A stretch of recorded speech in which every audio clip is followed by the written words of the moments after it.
अयोध्या नगरी में जब यह समाचार फैला कि राजा दशरथ के बड़े पुत्र भगवान राम का विवाह होने जा रहा है, तब समस्त नगर में एक अद्वितीय उल्लास का माहौल छा गया।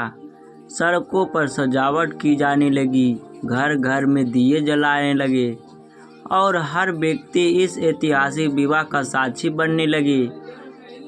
राजमहल में तैयारियां जोर शोर से चल रही थी। राम के विवाह के लिए कई महायज्ञ और पूजन आयोजित किए गए थे, जिसमें ऋषि मुनि और विद्वान ब्राह्मणों को बुलाया गया था।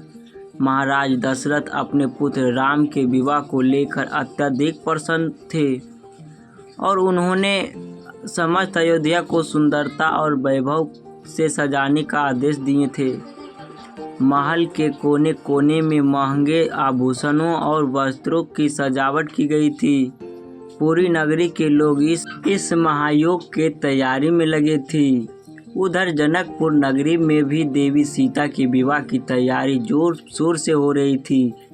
राजा जनक अपनी पुत्री के विवाह को लेकर बहुत अधिक गर्वान्वित थे। सीता के विवाह के लिए जनकपुर में भी महायज्ञ का आयोजन किया गया था। देवी सीता जिन्हें पृथ्वी की पुत्री मानी जाती है, अपनी सुंदरता, सौम्यता और गुणों के कारण जनकपुरी वासियों के लिए प्रेरणा स्रोत थी। राजा जनक ने अपने नगर को स्वर्ग के समान सजाया था।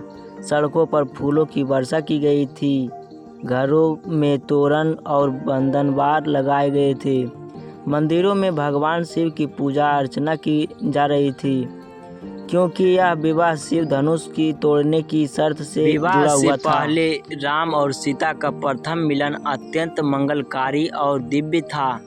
जनकपुर के उपवन में जब भगवान राम और लक्ष्मण ऋषि विश्वामित्र के साथ पहुँचे, तब देवी सीता ने राम को पहली बार देखा था।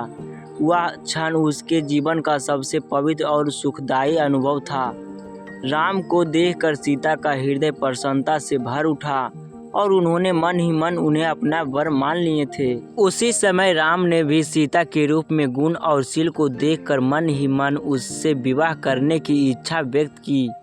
यह प्रेम न तो किसी मोह माया का था, न कि कोई स्वार्थ, बल्कि यह एक दिव्य बंधन थी जिसमें केवल कर्तव्य और आदर्श का पालन कर रहा था। राम और सीता के विवाह का सबसे महत्वपूर्ण और रोमांचक कहानी शिव धनुष का तोड़ना था। राजा जनक ने सीता के विवाह के लिए यह शर्त रखी थी कि जो भी राजकुमार भगवान शिव के धनुष को उठाकर उसे तोड़ेगा, वही सीता से विवाह करेगी। यह शर्त अत्यधिक कठिन थी, क्योंकि वह धनुष अत्यंत भारी और दिव्य थी। जनकपुर में कई राजकुमारों और योद्धाओं आए थे, जिन्होंने उस धनुष को तोड़ने का प्रयास किया, लेकिन सभी असफल रहे। जब भगवान राम ने उस धनुष को उठाया तो पूरा सभा मंडल खड़ा हो गए। राम ने अत्यंत सहजता से उस धनुष को उठाए और उसे तोड़ दिए। शिव धनुष के टूटते ही जनकपुर में हर्ष और उल्लास का माहौल बन गया था। सभी को यह ज्ञात हो गया था कि राम ही देवी सीता के योग्य वर है। राम और सीता के विवाह का आयोजन जनकपुर में अत्यंत धूमधाम से हो रहा था। अयोध्या से महाराज दशरथ अपने पूरे परिवार और मंत्रिमंडल के साथ जनकपुर पहुंचे थे। राजा जनक ने उन्हें सम्मान पूर्वक स्वागत किए। विवाह स्थल को फूलों, मणियों और रत्नों से सजाया गया था। वधू और वर पक्ष के लोग अत्यंत सुंदर वस्त्र और आभूषण पहने हुए थे। संगीत, नृत्य और भजनों के साथ माहौल अत्यंत आनंदमय हो गया था। माता सीता ने सुर्ख लाल रंग की साड़ी पहनी हुई थी, जो सोने की जड़ी से सजी हुई थी। उनके बालों में फूलों की माला थी और उनकी सौम्यता और दिव्यता उनके चेहरों पर स्पष्ट दिखाई दे रही थी। राम ने सुनहरे रंग का वस्त्र धारण किए थे, जो उनकी वीरता और शौर्य का प्रतीक था। दोनों ही जोड़ी एकदम अद्वितीय और अलौकिक लग रही थी। विवाह का सबसे पवित्र और महत्वपूर्ण क्षण सप्तमी का था, जिसमें राम और सीता ने एक दूसरे के साथ फेरे लिए। हर फेरे के साथ उन्होंने एक व्रत लिए थे, जिसमें वे एक दूसरे के प्रति कर्तव्य, प्रेम, समर्पण की शपथ लेते गए। यह क्षण अत्यंत भावुक और आध्यात्मिक था, जिसमें देवता भी उपस्थित थे और आकाश से पुष्पों की वर्षा हो रही थी। विवाह की अन्य रस्मों में कंगन बंधन, मंगलसूत्र धारण और सिंदूर दान की रस्मों से भी संपन्न हुई थी। प्रत्येक रस्म के दौरान ब्राह्मणों द्वारा वेद मंत्रों का उच्चारण किया जा रहा था, जो विवाह की पवित्रता को और बढ़ा रहा था। जनकपुर और अयोध्या के लोग इस अद्वितीय विवाह को देखकर गर्वित हो गई थी। राम और सीता का विवाह केवल एक पारिवारिक उत्सव नहीं थी, बल्कि यह एक आदर्श विवाह का प्रतीक था। इस विवाह ने यह सिद्ध किया था कि विवाह का आधार केवल प्रेम नहीं, बल्कि समर्पण, कर्तव्य और आदर्श का भी होना चाहिए।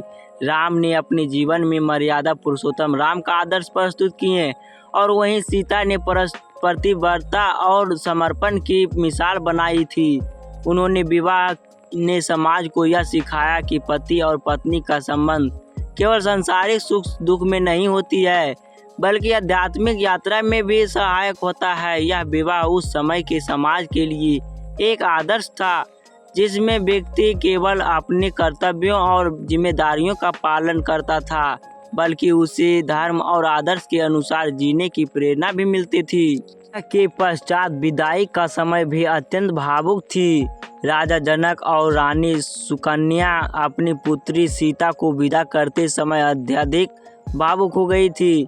जनकपुर की स्त्रियां भी अपनी प्रिय सीता को विदा होते देखकर आश्रुपूरित हो गई थी। राम ने अपनी पत्नी सीता के प्रति सम्मान और प्रेम का वचन दिया था और उन्होंने हमेशा के लिए अपनी सांगिनी के रूप में स्वीकार किए थे। विदाई के समय आकाश से देवता भी इस पवित्र विवाह का आशीर्वाद देने के लिए उपस्थित थी। पुष्पों की वर्षा हो रही थी और चारों दिशाओं में केवल मंगल ध्वनि गूंज रही थी।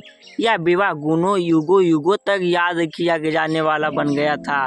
भगवान श्री राम ने और देवी सीता का विवाह भारतीय संस्कृति और धर्म का एक महत्वपूर्ण अध्याय बन गई थी। यह विवाह केवल एक सांसारिक आयोजन नहीं थी, बल्कि यह एक दिव्य लीला थी, जो समाज को आदर्श और कर्तव्य रामायण का संदेश देती है।